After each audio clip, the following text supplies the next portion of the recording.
talking about how South Carolina is on the way up, and it's true. Peter Bruce spoke to us a few weeks ago about the business school, and we know that we're tops in international business, the undergraduate and graduate, tops in the honors college, as President Pastides has said. We just keep on going up. And then we had the port up here a couple of weeks ago about how our port of Charleston is going to be the one of the two dominant ports on the East Coast in about 20 or 25 years. That'll be New York, New Jersey, and Charleston, South Carolina. And we also have something else that's going to take us to the top, and that's this new law school. It's going to be terrific. Ann Walker said something about people that have been here and those that have come here. Well, our speaker today has been here a long time. He goes way back. Robert Wilcox, Robert M. Wilcox, is a Charleston native, earned his undergraduate degree from Duke University and his law degree from the University of South Carolina in 1981. He practiced law up in D.C. and Atlanta before joining the law school faculty in 1986.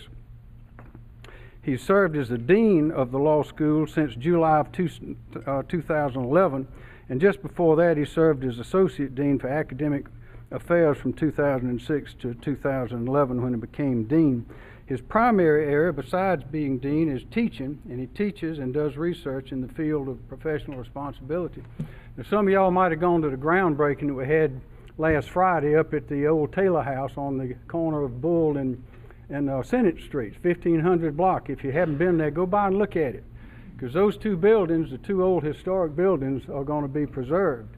But we had an overflow crowd there, and that's hard to do when you're outside on the yard, to have an overflow crowd. Everybody was up there. The excitement that's surrounding this law school is something that's going to change everything. The merchants in the area say it's going to change everything to have this gorgeous building going up, and all that means for the people that are going to be inside and the people that are going to come to the Rule of Law Center that will be there coming from around the world. While we were there, Dean Wilcox introduced Lindsey Graham, and he noted that they graduated from law school together. They were classmates. And Lindsey, of course, got up and said, that's true. But he said, but what Rob Wilcox did not tell you was that he graduated at the top of the class, and I graduated way down at the bottom of the class.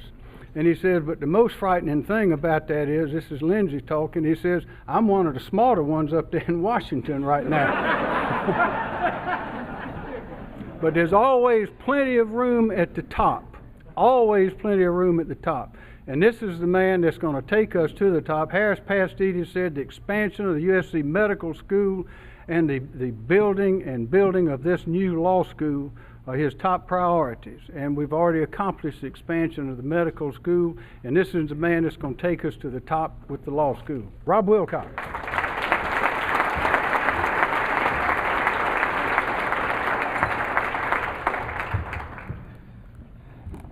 Thank you so much. It is very kind of you to invite me to be with you this afternoon. I'm honored to be here.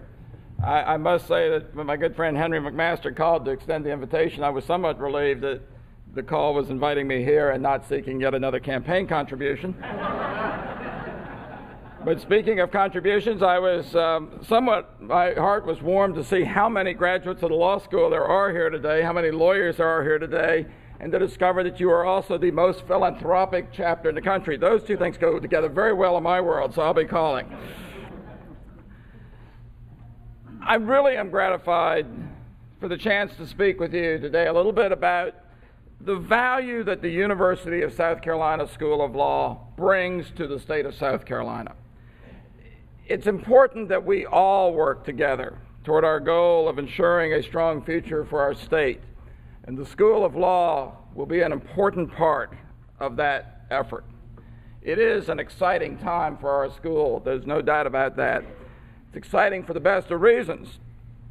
And Henry has been a vocal cheerleader for our school over the last several years. And I simply hope to bring some of the same enthusiasm today that Henry has brought to our school, as he's been a champion of what we're working on. We are the state of South Carolina's only public law school, and that position brings with it a special responsibility to fulfill our public mission.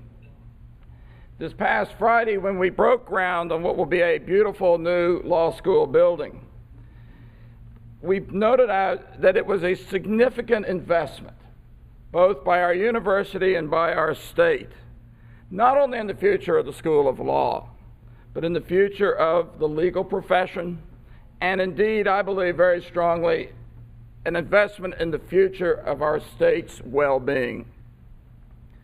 I will talk a little bit more about the building. I brought some pictures with me today because I can't go anywhere without showing pictures of my beloved new building. But the building has to be accompanied by a mission, a clear mission that will define the programs that take place within those new walls that we are constructing. And so I'm going to take most of my time this afternoon talking a bit about that mission of our state's only public law school. At the groundbreaking, I mentioned that great states need great lawyers. And others at the groundbreaking spoke of the remarkable record that our state has had in producing leaders of the bench and bar. Graduates of our law school of this law school serve today as president of the American Bar Association, president of the International Association of Defense Counsel, president-elect of the American Board of Trial Advocates, and president-elect of the National Conference of Bar Presidents, all graduates of the University of South Carolina. And we must continue to graduate lawyers who are well-educated, who are leaders, and who embrace the responsibilities of public service that are inherent in our legal profession. Now, that's not to say that lawyers must hold public office or work for public agencies to be good lawyers. Some will, but many excellent lawyers will never hold a public office or a public job. But in every aspect of legal practice, lawyers can and must be leaders, and they must always keep in mind the need to serve the public good. Same is true for law schools. When I became dean 3 years ago, I talked about educating lawyers who would be knowledgeable about the issues that face our children and who could use their knowledge to improve the health of families in our state. I talked about educating lawyers who would understand the issues confronting small businesses, businesses which employ such a large percentage of our citizens. The advice those lawyers will provide to their clients will be critical to the long-term health of our state's economy. I talked also about educating lawyers in the complexities of environmental law and policy. Our state is a marvelous laboratory of diverse environmental resources, which help to make this a very special place to live. Having good lawyers who understand the law and the policy affecting those resources is critical to the environmental health of South Carolina. I continue to talk today about those same issues. To address our state's needs, we must continue to give our state access to the most creative, the most effective legal ideas that are available. And as a state law school, we understand that we have a very special mission, which is to build the very best programs of national stature, but designed to educate lawyers in areas of critical need to our state. So let me mention a few things we're doing to try to accomplish that mission. We began 3 years ago to hire new faculty to replenish our expertise in children's issues, including education law and juvenile justice, in environmental law and business and tax law, as well as other key areas such as intellectual property, criminal law, and food and drug law. This year we hired a young torts professor who is already a national expert on the liability issues related to the dawning of automated vehicles. What a wonderful area of knowledge to bring to South Carolina with industries such as BMW in the upstate and Boeing, where you have aeronautical drones in the lower state. Already, these men and women that we have brought to South Carolina are helping to educate the public through the media. You've probably watched several of them. WIS has put several of them on their news on a regular basis. And testifying before the legislature on bills that affect their areas of expertise. These new professors are bringing to our state tremendous knowledge in important areas, and they are going to help develop and implement important new ideas that we can use to address our modern legal needs. And I should add, they also happen to be outstanding classroom teachers. And that brings us to our students. You've heard the stories in the national media, if you follow anything about education, talking about lawyers graduating from law school with high debt and unable to find good jobs. As a result of that publicity, we've seen a steep drop in the order of more than 30%, fewer people taking the law school entrance exam nationally than just 4 years ago. We have not been immune at South Carolina from this reduction in the pool of applicants, but we continue to fill our class each year of 210 entering students, and this year we did so not only without a drop in credentials, but also with our greatest diversity ever. This year, fully 25% of our new law students identify themselves as a minority. Many other law schools are not so fortunate. Well, one reason for our success is that we are in the top echelons nationally when schools are ranked by value. Tuition is about $23,000 per year for in-state residents, and our graduates do average about $80,000 in debt when they finish law school. But that is well below the published numbers for many graduates of many public and most, if not all, private law schools around the country. Even more importantly, in terms of competing for good students, we can tell our prospective students that at South Carolina, our graduates are hired at a rate significantly higher than the national average. Of the more than 200 law schools nationally, ours ranks in the top 35 in terms of the percentage of our students who graduate to long-term jobs requiring a law degree. Nevertheless, with good reason, law students worry a lot about where they will go when they finish. We offer them help through career counseling and the like, but the best assistance we can give our students is to continue to grow the quality of our academic program. As the reputation of our academics grow, the job opportunities of our graduates will continue to expand. I mentioned children's law as one priority of our development. This past year, we created a children's law certificate program for JD students, law students, if you will, interested in the issues that bring children into the legal system. This is a certificate program that was urged upon us by DSS as they seek more expertise in this field. Our students who participate in this must complete substantive courses, an externship in the field, one of our new clinics in juvenile justice, special education, or child welfare. They must perform research for a paper on the subject, and they must attend a series of lectures offered by experts in their field. With the additional resources of our splendid Children's Law Center behind them, these graduates are then ready to help our state's most vulnerable children at the time the students graduate from law school. I mentioned environmental law. We've not only hired an energy law and a clean air expert for our faculty, but we've also created what we call a coastal law laboratory course. It is taught in the field using the Baruch Institute in Georgetown County as its base, and it brings students, lawyers, and regulators together in the field at the actual site of the various coastal environmental issues that they are addressing. I mentioned business law. We have not only hired a wonderful business instructor from a joint law and business program at Columbia University, but 2 years ago we began a small business capstone course.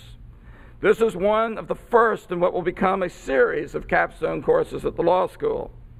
Capstone courses are simulated representation experiences that immerse students in a mock representation as a significant part of their study for one semester. In the past, law schools focused on individual learning.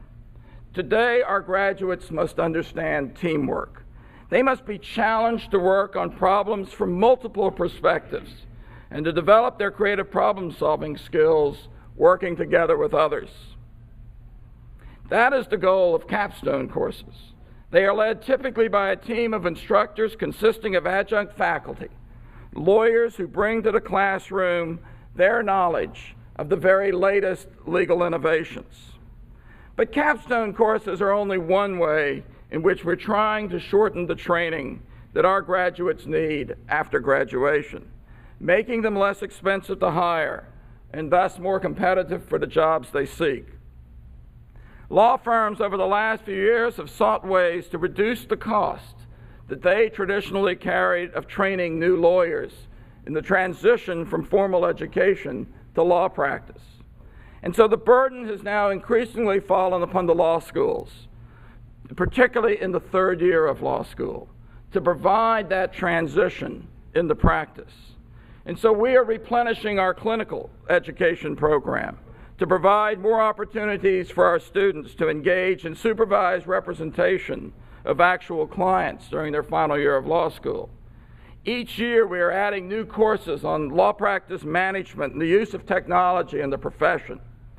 We have brought state and federal judges, including Judge Joe Anderson over to my right, into the building as adjunct faculty who now teach no fewer than 6 courses to our students. Over the past 2 years, we've created an externship program that places students in selected work environments to learn about the work of lawyers outside the classroom through firsthand observation, coupled with a reflective classroom component taught by a lawyer or a judge. Law schools once spent little time teaching students about the profession they would be entering. They assumed instead that students already knew what lawyers did or that they could figure it out for themselves. But the reality today is that many new law students come to law school knowing little about the profession they have chosen to pursue, and many of them have no family members as lawyers to guide them. So in the first year, we now bring in lawyers and judges to talk to students about the daily lives that lawyers face and the variety of opportunities that await them as graduates from the law school. Mentoring is now a staple of the first year of law school, and it's available in the third year as well on a voluntary basis. We hope that through the exchange of information that comes through mentoring, our graduates will have learned not only about what is expected of them in the profession, but about the jobs that will best suit their personalities and their career goals, improving not only their happiness in their career, but also our retention of them as productive members of the profession. And we're embarking upon a new leadership initiative. You may have read in the papers or seen on the news in recent months, we received a $1 million+ gift from one of our graduates, Jim Konduras, in part to fund a scholarship for students with a public service background, including the military, in part to create a fellowship in the summer for students to work in public service, but also in part to create a leadership program modeled after programs such as Leadership Columbia for law students to teach them how to serve more effectively as leaders in their communities and in their profession. We expect that these offerings will encourage our graduates to revitalize the traditional role of the legal profession to serve as appointed and elected leaders in federal, state, and local government. And we will graduate new lawyers who understand the issues they're asked to address, who understand what is expected of them as professionals, who have the judgment and confidence to step quickly into productive practice, and who have the tools to provide public and private leadership within their communities. We have the faculty and staff to do this. Our current law school facility, however, has been somewhat lacking. It reflects the needs of an earlier generation of legal education. And unfortunately, it lacked the flexibility that's needed to adapt its use to changes that have occurred in teaching methods, technology, and mission. The brand new building that will soon arise between Gervais and Senate Streets, and you can click to the first slide if you would here, and between Bull and Pickens Street here in Columbia, is the piece of the puzzle that will bring it all together. and serve as a beacon of our aspirations to provide South Carolina with a truly great law school. This facility, go ahead and advance it a couple slides if you'd like as we go through, with its classical architecture, inspired by the design of Robert Mills, will reflect our high expectations of professionalism and leadership. It will offer modern technology and the flexibility of a teaching space needed to achieve our modern mission that I just described. You will see it as a building built in a rectangular shape with an open yard in the middle of it. That's the Gervais Street facade there that'll face out on the city. That's the Bull Street facade that'll face WIS. And that is the Senate Street. Stop right there for a moment if you will. That's the Senate Street facade right there. We think it will bring not only faculty and students better together, but also judges and lawyers. And its location is in the heart of the state's capital. It will speak of the school's role within the legal profession, its responsibility to the state, and it will hopefully serve also as a catalyst for the further development of the important Gervais Street corridor in Columbia, ultimately creating a pedestrian connection between the Vista, downtown, and Five Points. We will be in close proximity to the legislature, to constitutional officers, to the agencies and law offices where law is practiced, and to the appellate courts of our state. And across the street will be the historic Whaley House, for which we're still raising the funds to restore, along with the help of Robin Waits and the Historic Columbia Foundation, to restore that house, to become the home of our incomparable Children's Law Center. A block away from this school is the National Advocacy Center, where the Department of Justice trains all of its lawyers, as well as some of our students. We're working also to raise the additional resources needed to restore the historic Taylor House that you see in this picture at the corner of Bull and Senate Streets, as Henry mentioned, with the goal, hopefully, that it will become the home of the university's Rule of Law initiative.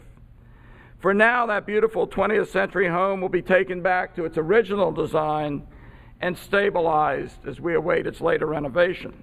And perhaps further down the road, you see to the very right side of that slide, I am confident that we can find a perfect use that will persuade the university to let the law school also use the Ori Ginyard House that stands there at the corner of Pickens and Senate Street. At that point, we will truly be a law campus, serving as the portal of knowledge between the academic world and the practice of law. Each year, our law school graduates members of a new generation of lawyers. They follow in the footsteps of a remarkable group of alumni. In addition to those I mentioned earlier, our alumni include federal judges not just here in South Carolina, but in Georgia, North Carolina, Virginia, and the District of Columbia, to name a few jurisdictions. We have a United States Senator, Senator Graham, and a former United States Senator, Senator Hollings, among our graduates, a former Supreme Court Justice in Texas, and a retired Chancellor in Delaware. Our graduates have represented Guantanamo detainees and have served in Southwest Asia with the United States Armed Forces. They include a Vice President of Coca-Cola and one of the nation's foremost criminal defense lawyers. But most of our graduates are lawyers like many of our lawyers here in the Midlands. They manage their private practices and they attempt to make a difference in their clients' lives, one matter at a time. These are men and women who represent our university and our state well, and they make us incredibly proud of what we've accomplished in the past. But our eyes today are focused squarely on the future at the law school.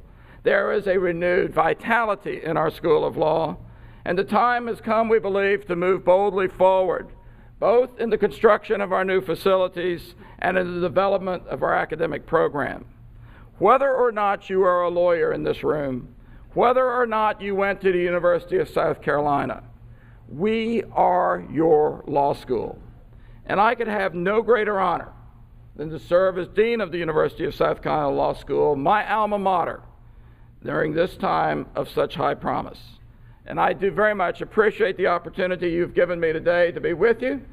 We went through the pictures quickly. I'm happy to go through them more slowly, but I know you all need to get back to work, so if you want to stay and look at them, I'll be happy to show them to you later. Thank you very much for having me here.